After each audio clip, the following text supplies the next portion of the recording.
livre para todos os públicos.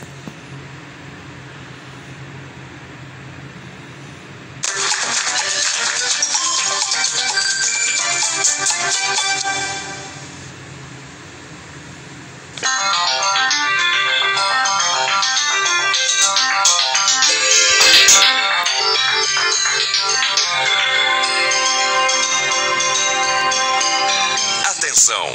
Começa agora uma teleaula de tratamento térmico do curso profissionalizante.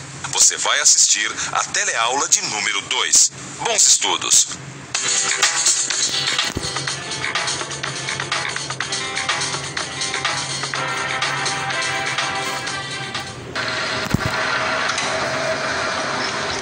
É isso aí, Ananias. Só agora eu entendi a importância do tratamento térmico na linha de produção. O dente da fresa, por exemplo. Se não receber tratamento térmico, não vai ter a dureza necessária para fazer uma engrenagem, por exemplo. A mesma coisa acontece com o torno. Se a ferramenta do torno não tiver a dureza necessária, você jamais vai conseguir tornear essa beleza de eixo aí.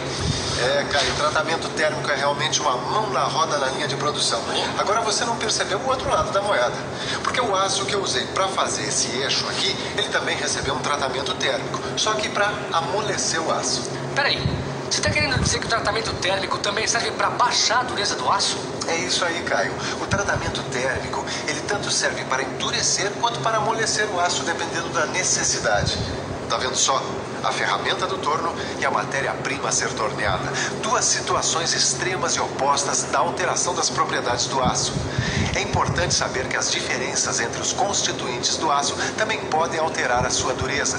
Por isso, é preciso conhecer muito bem os constituintes do aço antes de fazer o tratamento térmico. Você já viu, né? Esse é o tema da nossa teleaula de hoje.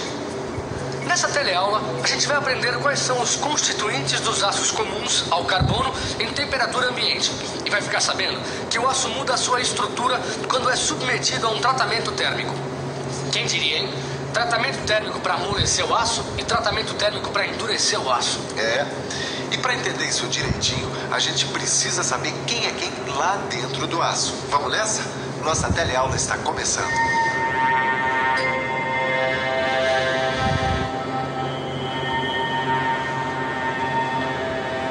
Esse aqui é o Afonso. Ele trabalha numa firma que é cliente nosso. Ele trouxe 2 amostras de aço para saber se elas são iguais ou diferentes. Eu já conferi, sei que elas são diferentes, mas como ele não entende muito bem do assunto, ele quis ver com os próprios olhos. Então, Afonso, o que é que você viu aí? Elas, sem dúvida, são bem diferentes. Bom, na primeira amostra de aço dá para ver que tem muito mais grãos claros que escuros. Já na segunda amostra, tem mais grãos escuros. Isso tem a ver com a concentração de carbono, não é isso, Silvio? Exatamente. O que diferencia as amostras é justamente a concentração do carbono. Vamos ver as amostras de novo. Nessa aí tem muito mais grãos claros que são grãos sem carbono.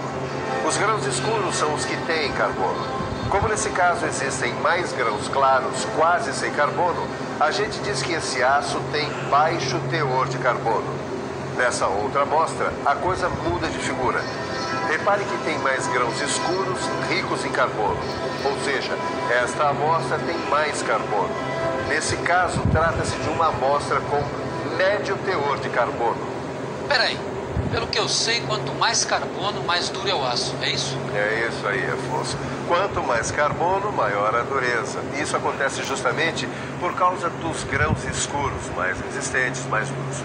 Agora, você sabe dizer qual é o nome dos grãos claros e qual é o nome dos grãos escuros? Mas eu não sabia nem que eles tinham nome. Pois tem, sim, senhor. Você quer saber? Os grãos claros são chamados de ferrita e os grãos escuros, cheios de carbono, são chamados de perlita.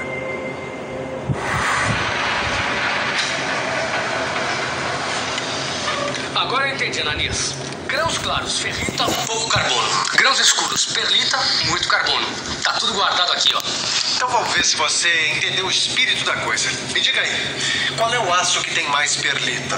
Deste eixo que eu estou torneando agora que está meio difícil, ou desse aqui já torneado que foi mais fácil? Sim, agora você me pegou. Vamos pensar um pouco? Vamos pensar um pouco. Deixa eu ver. Qual tem mais perlita? O eixo difícil de usinar ou o eixo usinado com mais facilidade? Em outras palavras, quem tem mais carbono ou ainda... é isso! Quem é mais duro? Porque quanto mais carbono, maior a dureza. Ficou fácil. É lógico que é mais difícil desbastar o primeiro. Então esse eixo tem mais carbono, ou seja, tem mais perlita. Muito bem, Caio. Vamos adiante. Você sabe por que a ferrita, os grãos brancos, têm menos carbono? Por acaso tem a ver com a estrutura cristalina da ferrita? Tem tudo a ver. A ferrita apresenta uma estrutura cúbica de corpo centrado, ou CCC. Lembra? Lembro, claro. Os átomos que formam essa estrutura se organizam entre si muito próximos, super apertados. E aí o que acontece? Os átomos de carbono têm muita dificuldade de se acomodarem numa estrutura como essa. Pouco carbono, pouca dureza, tá aí a ferrita. Para você ter uma ideia, a ferrita consegue acomodar no máximo 0,025% de átomos de carbono, ou seja, muito pouco. Tá, e a perlita? A perlita também tem ferrita na sua estrutura. Como é que é? Sabia que você ia se surpreender. E você também? Se surpreendeu? Para entender isso certinho, é só olhar a perlita no microscópio potente. O que é que você vê? Fique por dentro.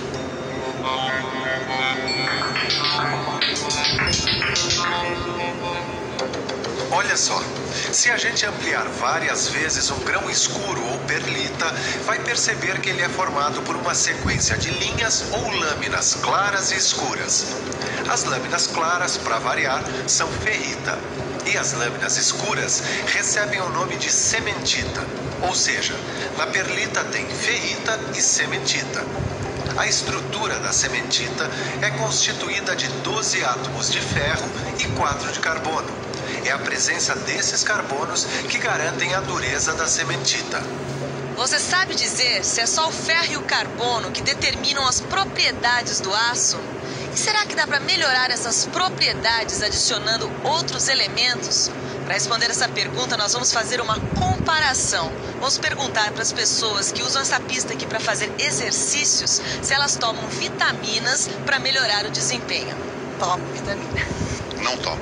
Também não. Não, nenhuma. Tomo muita vitamina.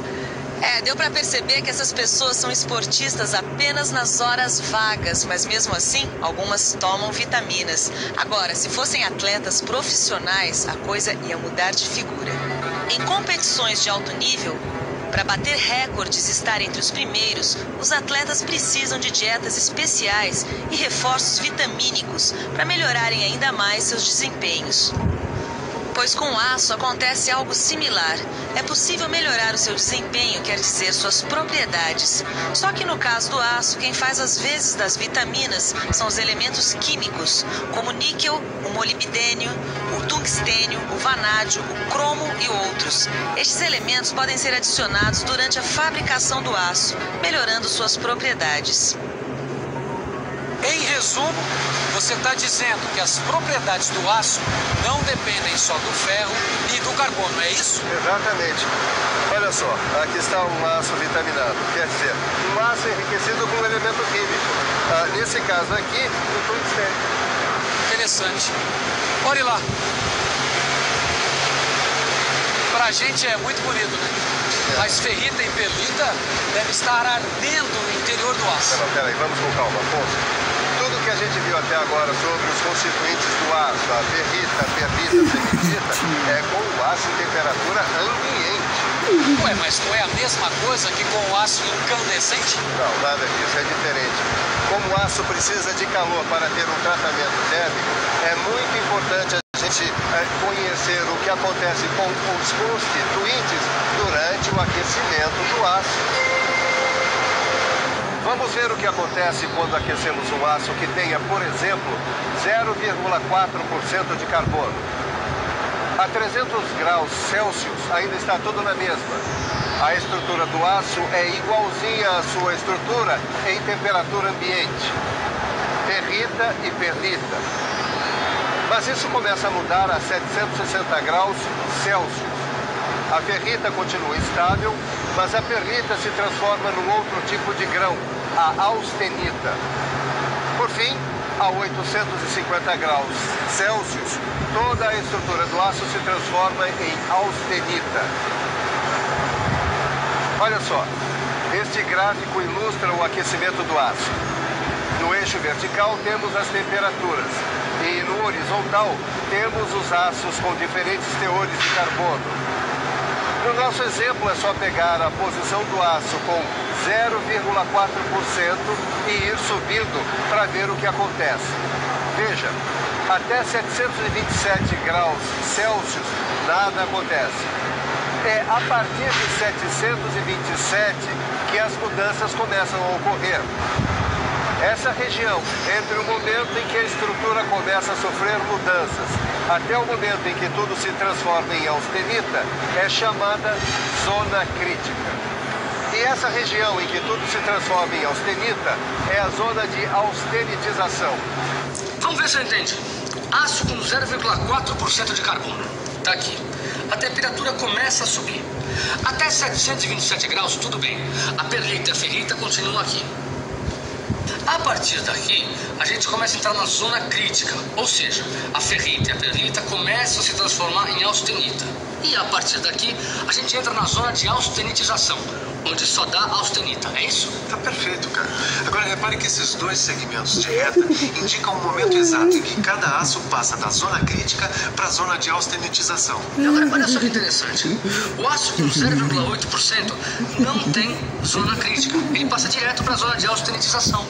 Agora, em termos de estrutura cristalina, CCC, CFC, HC, lembra? Claro. O que está acontecendo na zona crítica? Você sabe? E você? A zona crítica é o momento em que as células unitárias de CCC se transformam em CFC. Resumindo, a austenita tem uma estrutura cúbica de face centrada, apresentando menor resistência e boa tenacidade. E mais, ela não é magnética. Peraí, mas tratamento térmico é aquecimento. E resfriamento? O que acontece durante o resfriamento? Boa pergunta. É hora de ver o resfriamento do aço. E é muito simples. É só fazer o caminho inverso. Ah, então deixa comigo. Vamos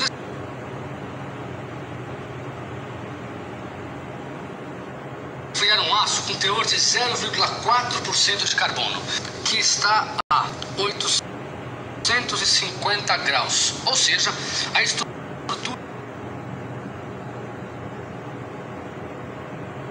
ferrita. Tá certo? Certíssimo. Isso quer dizer que a estrutura do aço, nesse momento, apresenta só ferrita e austenita. Mas a 700 graus, a austenita já desapareceu. Aqui só dá ferrita e perlita. Ferrita e perlita, beleza.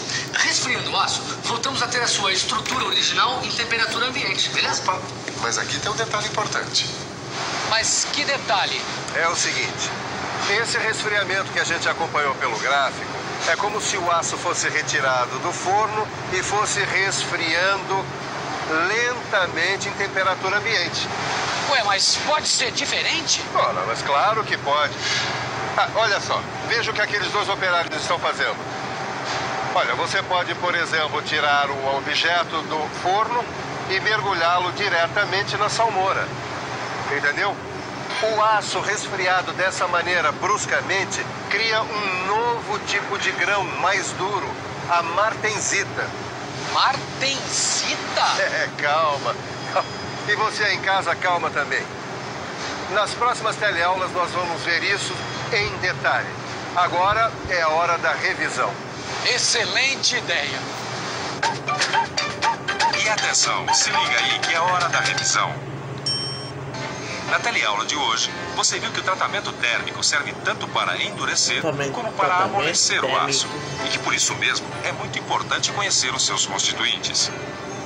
Viu que o aço é constituído por grãos claros, chamados de ferrita, e de grãos escuros, chamados de perlita. E aprendeu que, por sua vez, a perlita é constituída de ferrita e cementita. Ficou sabendo ainda que a estrutura do aço muda durante o tratamento térmico, que a determinadas temperaturas, a ferrita e a perlita começam a se transformar em austenita. E finalmente aprendeu que quando resfriado bruscamente, o aço apresenta um tipo de grão mais duro, a martensita. As explicações que foram dadas nesta teleaula foram baseadas neste diagrama de equilíbrio de ferro e carbono que você encontra no seu livro de estudos. Como você sabe, para manter a forma é preciso praticar. E no seu caso, praticar quer dizer estudar e fazer os exercícios. Então, o que você está esperando?